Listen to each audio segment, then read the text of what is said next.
കഴിഞ്ഞ ദിവസം ഏറ്റവും കൂടുതൽ സങ്കടമുള്ള ഒരു വാർത്ത തന്നെയായിരുന്നു നമ്മുടെ എല്ലാവരുടെയും പ്രിയപ്പെട്ട എല്ലാവരും വളരെയധികം പ്രാർത്ഥിച്ച ജീവന് വേണ്ടി വളരെയധികം തന്നെ ദൈവത്തിനോട് പ്രാർത്ഥിച്ചിരുന്ന ശ്രീനന്ദ എന്ന പെൺകുട്ടി. ഇന്ന് ശ്രീനന്ദയ്ക്ക് എല്ലാവരും യാത്ര അയക്കുമ്പോൾ കണ്ണീരിൽ കുതിർന്ന ആദരാഞ്ജലി അല്ലാതെ മറ്റൊന്നും ആർക്കും നൽകാൻ സാധിക്കുന്നില്ല. എല്ലാവർക്കും അതൊരു വേദനയായി തന്നെയാണ് നിൽക്കുന്നത്. ഇപ്പോൾ നിരവധി പേർ ഇതിനെക്കുറിച്ചുള്ള വാർത്തകൾ പ്രതികരിച്ച് കൊണ്ട് രംഗത്തെത്തുന്നുണ്ട്. എത്രയും പെട്ടെന്ന് തിരികെ ലഭിക്കുമെന്ന് കരുതിയ പെൺകുട്ടിയുടെ മൃതശരീരമാണ് ലഭിച്ചത്. അതിൻ്റെ സങ്കടത്തിലാണ് ഇപ്പോൾ കുടുംബാംഗങ്ങൾ. ഒരാൾ പോലും അവിടെ കരയാതെ നിൽക്കുന്നില്ല. ആർക്കും അങ്ങനെ വിശ്വസിക്കാൻ പറ്റുന്നില്ല എന്നതാണ് സത്യം. മരിച്ചത് പഠനത്തിലും കലയിലുമൊക്കെ ഒരുപോലെ മിടുക്കിയായ പെൺകുട്ടി കൂടിയായിരുന്നു എന്നതാണ് കൂടുതലും വലിയ സങ്കടമായി തന്നെ മാറുന്നൊരു കാര്യം. കർണാടക ചിക്മഗ്ലൂരുവിലെ വിനോദസഞ്ചാര കേന്ദ്രത്തിൽ മരിച്ച നിലയിൽ കണ്ടെത്തിയ ശ്രീനന്ദയുടെ മരണത്തിൽ അസ്വാഭാവികയില്ലെന്ന് പ്രാഥമിക പോസ്റ്റ്മോർട്ടം റിപ്പോർട്ടിൽ തന്നെ പറയുന്നുണ്ട്. മരണകാരണം തലയുടെ വലതുഭാഗത്തേറ്റ് ഗുരുതര പരിക്കാണെന്ന് റിപ്പോർട്ടിൽ പറയുന്നു. ശ്രീനന്ദയുടെ ശരീരത്തിലുടനീളം പരിക്കുകളുണ്ട്. പലയിടത്തും അസ്ഥികൾ പൊട്ടിയ നിലയിലാണെന്നും വീഴ്ചയുണ്ടായതെന്നും പരിക്കുകളൊന്നുമാണ് റിപ്പോർട്ട്. ശ്രീനന്ദയുടെ മൃതദേഹവുമായി ബന്ധുക്കൾ നാട്ടിലേക്ക് മടങ്ങിയിരുന്നു.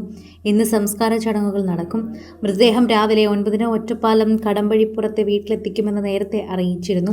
രാവിലെ 10 മണിവരെ പൊതുദർശനം ഉണ്ടാകുമെന്നും അറിയിച്ചിരുന്നു. സംസ്കാര ചടങ്ങുകൾ 10:30 ആരംഭിക്കുകയും ഉച്ചയ്ക്ക് കഴിയുകയും ചെയ്തു. ചിക്മഗ്ലൂരിൽ വച്ച് 4 ദിവസം മുൻപ് കാണാതായ ശ്രീനന്ദയുടെ മൃതദേഹം 4-ാം ദിവസത്തെ തിരച്ചിലിനിടയിലാണ് കണ്ടെത്തിയത്. വെള്ളച്ചാട്ടത്തിന് സമീപത്ത് നിന്ന് മൃതദേഹം കണ്ടെത്തി. കുട്ടിയെ കാണാതായ മാണിക്കധാരയിൽ നിന്ന് 1500 അടി താഴ്ചയിൽ നിന്നാണ് മൃതദേഹം കണ്ടെത്തിയത്. ഇപ്പോൾ ശ്രീനന്ദയ്ക്ക് യാത്ര കൽപ്പിക്കുന്ന ഒരുപാട് പേരുണ്ട്. ശ്രീനന്ദയെ കാണാനില്ലെന്ന വാർത്ത പുറത്തു വന്നപ്പോൾ മുതൽ നാട് സങ്കടത്തിലായിരുന്നു. ജീവനോടെ തിരികെ വരുമെന്ന് പ്രതീക്ഷിച്ചെങ്കിലും ആ പ്രതീക്ഷ വളരെയധികം തന്നെ എല്ലാവരെയും ബുദ്ധിമുട്ടിലേക്ക് എത്തിച്ചു.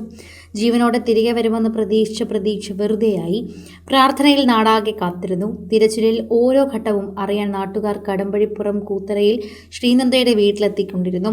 പെട്ടെന്ന് വഴിതെറ്റി കാണുമെന്ന് കഴിഞ്ഞ ദിവസം കാട്ടിൽ കാണാതായ പിന്നെ തിരിച്ചെത്തിയ നാദാപുരത്തെ പോലെ ശ്രീനന്ദയും വരുമെന്ന് ചിലർ ബന്ധുക്കൾ നന്ദുവിൻ്റെ സഹോദരനും ഒക്കെ തന്നെ ആശ്വസിപ്പിക്കുന്നുണ്ടായിരുന്നു. മൃതദേഹം കണ്ടെത്താനുള്ള വാർത്ത നാടിനെ കണ്ണീരിലാഴ്ത്തി. നിറഞ്ഞ ചിരിയുമായി വീട്ടിലേക്ക് ശ്രീനന്ദ വരില്ലല്ലോ എന്ന് പറഞ്ഞ് ഉറ്റവർ വിതുമ്പി. കൂട്ടുകാരികളും അതുപോലെ സുഹൃത്തുക്കളും ബന്ധുക്കളും എല്ലാവരും കരയുന്നത് നമുക്ക് കണ്ടുകൊണ്ട് നിൽക്കാനാകുന്നില്ല. ശ്രീനന്ദയെക്കുറിച്ചും ഏറെ കാര്യങ്ങളൊന്നും അറിയില്ലെങ്കിലും കഴിഞ്ഞ കുറച്ച് ദിവസങ്ങളായി മാത്രമാണ് നമുക്ക് പരിചയമുള്ളതെങ്കിലും ആ കുഞ്ഞിൻ്റെ ശരീരം ഏറ്റുവാങ്ങിയ ബന്ധുക്കളുടെ കരച്ചിൽ കണ്ട് ആർക്കും സഹിച്ചു നിൽക്കാനായില്ല. ശ്രീനന്ദയെപ്പറ്റി അറിയുന്നവർ പോലും കരയാൻ തുടങ്ങി. അത്രമേൽ വിഷമത്തിൽ നിൽക്കുകയാണ് എന്ന് മനസ്സിലായി.